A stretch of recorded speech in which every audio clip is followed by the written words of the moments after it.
வீட்டுக்கு ரோஹிணியோட மாப்பிள்ளை வீட்டுக்காரங்க வந்திருக்காங்க. நீங்க இப்ப உள்ள வந்து சிறப்பான ஒரு சம்பவம் பண்ணணும். என்ன பண்ணணும்டா கண்ணு? அந்த மாப்பிள்ளை வீட்டுக்காரங்கள கிழி கிழின்னு கிழிக்கணுமா? நான் ஆடுற ஆட்டத்துல அவங்களுக்கு இந்த சம்பந்தமே வேணான்னு தலைதறிக்க ஓடணுமா? சொல்லு, என்ன பண்ணணும்? வீட்டுக்குள்ள பூந்து எல்லாரையும் விரட்டி அடிச்சிடவா? அத்தை, அவங்கள விரட்டி அடிக்கலாம் வேண்டாம்.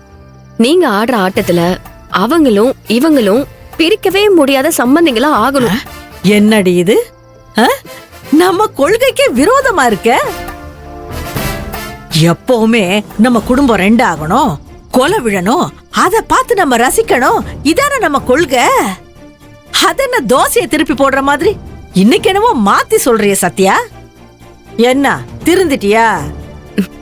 அத்தை, நல்ல சந்தோஷமா கூடி கொலாவிக்கிட்டு இருக்கவங்கள பிரிச்சு வச்சு விளையாடி அதை வேடிக்கை பாக்குறது ஒரு சந்தோஷம்.